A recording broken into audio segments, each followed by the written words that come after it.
With college football all around the country up in the air and in flux, it really hit home for one of Minnesota's own, the pride of Marshall, Minnesota, quarterback Trey Lance, national champion, undefeated, just absolute rock star quarterback of the NDSU Bison, because the FCS shut it down, NDSU as well as the Missouri Valley Conference shut down fall football for the season. So now it comes decision time for Trey Lance. What's he going to do? Is he going to wait around at NDSU? Is he going to transfer? Is he going to declare for the draft? There's a lot going on. And frankly, I think he should declare. I think that he's shown enough that teams will be interested. And in this weird off season, maybe he falls to the back end of the first round. Minnesota Vikings draft their quarterback of the future, the heir apparent to Jerome Cousins.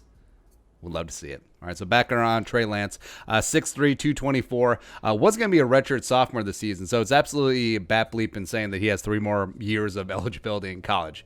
He was a star at Marshall High School, was a 3-star recruit, number 8 overall ranked recruit in the 2018 class in the state of Minnesota. The Minnesota Golden Gophers did not offer him, which, okay.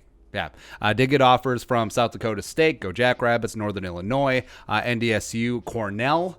Maybe you've heard of it.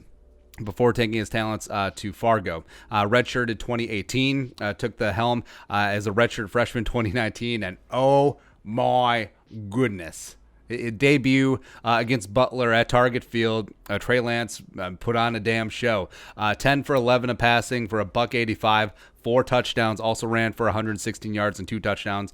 Bison rolled over the Bulldogs 57-10. Butler's a basketball school anyway, so who cares? But then, just the rest of the season rolled. Another undefeated season, going 14-0. Another FCS national title. Wasn't really touched all season. Lance ended up completing 66.9% of his passes for 2,786 yards passing, 28 touchdowns, 0 picks, 69.7 yards per attempt. Also ran for 110 yards and 14 touchdowns. 1,000 yards and 14 touchdowns, 6.5 yards per carry. Was just an absolute true blue dual threat beast of a quarterback. First team All Missouri Valley Conference, Missouri Valley Conference Offensive Player of the Year. Jerry Rice Award for Best FCS Freshman. Also won the Walter Payton Award, which is FCS Heisman, and was just absolutely just destroyed worlds, right? He's big, he's fast, he's got a rocket arm, he's accurate, he makes good decisions with the football, runs a lot of RPO concept, runs a lot of four verts concepts as well, and also the 0 picks, takes care of the football, is a gunslinger, but it's a gunslinger in moderation. It's one of those oxymorons, but he really does well when things get off schedule. He's a good improviser, and even though he is a running quarterback, he put up 1,000 yards plus rushing. He's always looking to throw first. Eyes are always downfield when he's moving. He's a quarterback before he is a runner, and it's just great, right? Also great footwork, throws from base, and yes, it's easy to gush about a dude who absolutely comes in out of nowhere and just completely owns a lower level of competition that will be held against him in the draft process. If he does declare for the draft, it's like, well, he did it against FCS. Well, that was going to be held over him even if it was a completely normal season. Like, he cut and paste what he did 2019, doing 2020. There will still be some knocks about him. It's like, oh, what about this? What about that? What about the other thing? Even though Carson Wentz, NDSU, same knocks against him. Trey Lance even had a better season than any year that Carson Wentz had in Fargo, and then Carson Wentz still went number 2 overall. And if he can stay healthy, he actually plays pretty damn good. Don't let Eagles fans know that, but yeah. So a couple options here for Trey Lance. He does seem like a super loyal guy, and he's talked about just going to battle with his guys. So could wait and see if they do play in the spring, or maybe he just comes back for the 2021 season, sticks around for fall. He certainly could do that. That's his prerogative.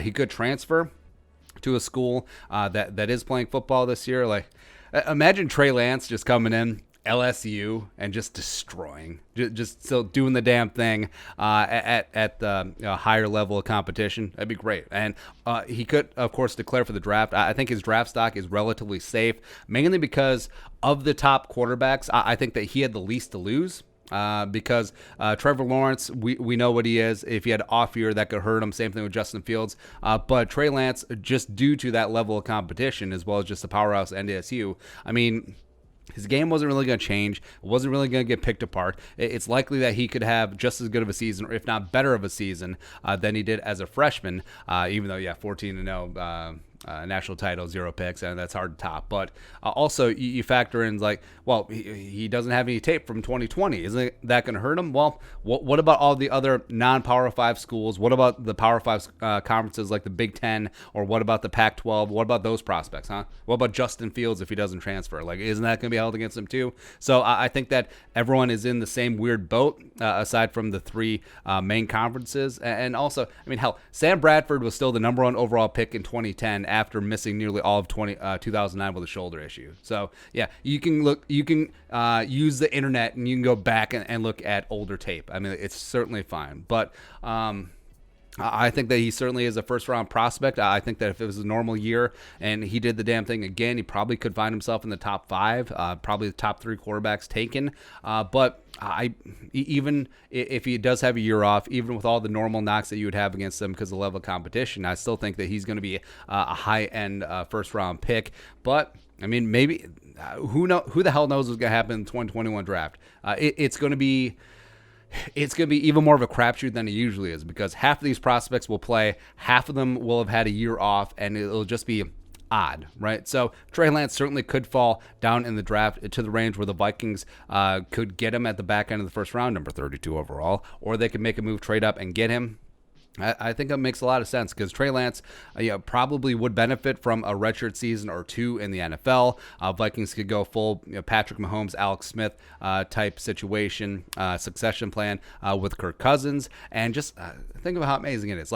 Yes, it's awesome that he's a local kid. Great story. The Gophers did not offer him. But overall, he has all the traits. And again, you bet on the traits as opposed to what they do in college and the caliber of competition. Bet on the traits. And just working with him, Gary Kubiak, Clint Kubiak, and just molding Trey Lance into the next great quarterback in this league, be amazing. Just how long has it been since we had an amazing homegrown, and by homegrown I mean drafted, not homegrown from state of Minnesota, that's just a bonus, in-house guy where he's going to be the franchise quarterback for the next decade plus, 15 years plus?